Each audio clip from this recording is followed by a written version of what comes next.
76% of Americans live paycheck to paycheck. 64% of Americans that have businesses break even or lose money. Most people don't have any money and have accepted the fact that they don't have any money. They don't have any leftover money. They're fearful of money constantly. They overspend. They don't know how to produce money. They definitely don't know how to multiply it. The land of the brave and the home of the free, it's not even close to the truth. It's just important for people to understand that complaining has no value. And if you complain about not having enough money, work more. If you complain about not having work-life balance, spend more time on vacationing in your family. It's super simple. Let your actions dictate instead of sitting there and feeling like you're not in control. Poor people say, I can't afford it, I can't do that, I don't have time. It's an escape, you know what I mean? It's easy to say, I can't afford it. Oh, I'm too tired. Oh, I can't go to the gym. You know, when you could go to the gym, but no, I can't. Truth is, I'm just too lazy to go to the gym. Money doesn't have value, right? And this is an important thing that most people don't immediately understand, is that money itself doesn't have value. Money is a vector for transmitting value. It's how you express value.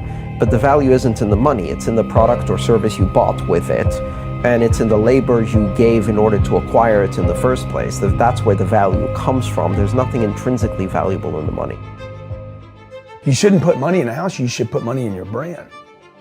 You should put money in the marketing. You should promote yourself, not put money in where you and the kids live. Right. Why is that a mistake? Because it's dead money. I mean, it can't, a house can't make you money. A house does not make you money. The only reason people think a house makes them money is they're comparing it to, if I rent, that costs me money. But, you know, if you need to go to a hospital, you don't buy the hospital. You rent a bed to get out of there as fast as you can.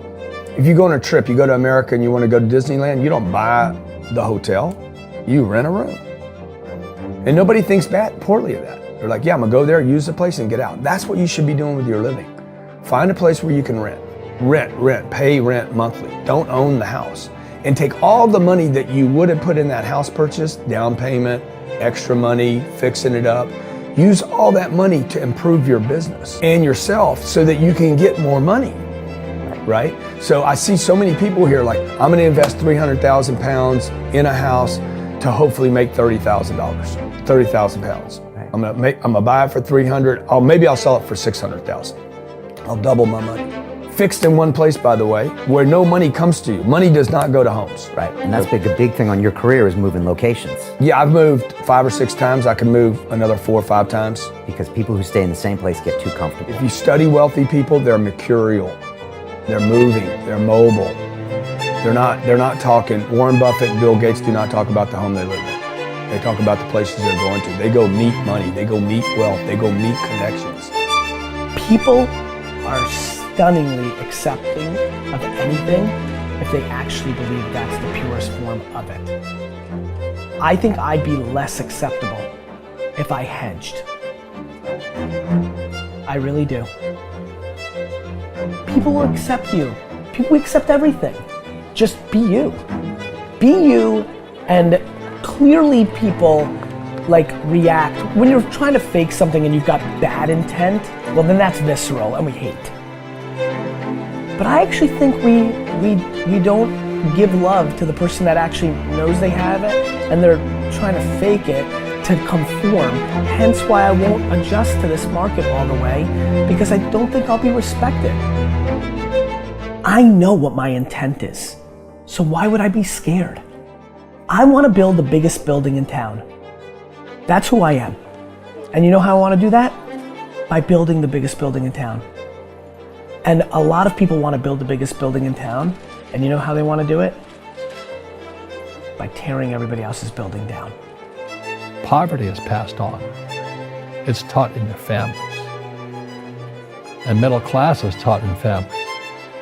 And so the people right now who are sitting at home, who are struggling financially or worried about money or unhappy, they may be making a lot of money, but unhappy with what they're doing, it was probably taught to you.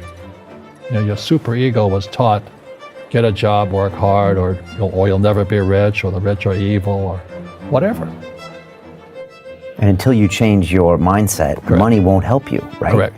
And we see that with people that win the lottery, people that make more money, they still have the same problem. Right. Because they have that poor man's soul. Correct. If you're poor, you'll always be poor. That's really hard for people to Yeah, understand. the money will disappear that fast. Just like most pro athletes, they make millions of dollars, and what 65% are bankrupt 5 years later. It's because they come from poor families.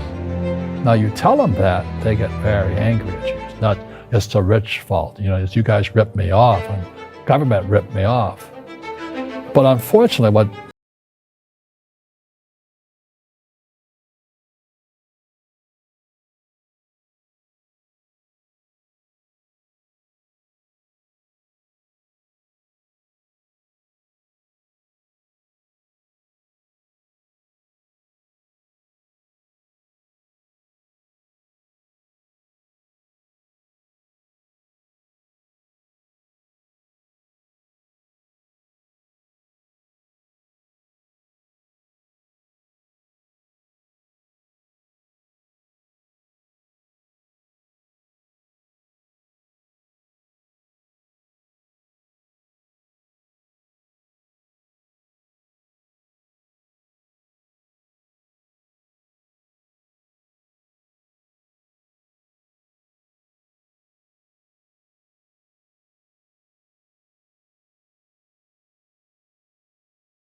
When I was 25 years old, I thought a 40-year-old was finished. I don't even feel like I'm starting, right? Yeah, but when I was 26, I was in a rush.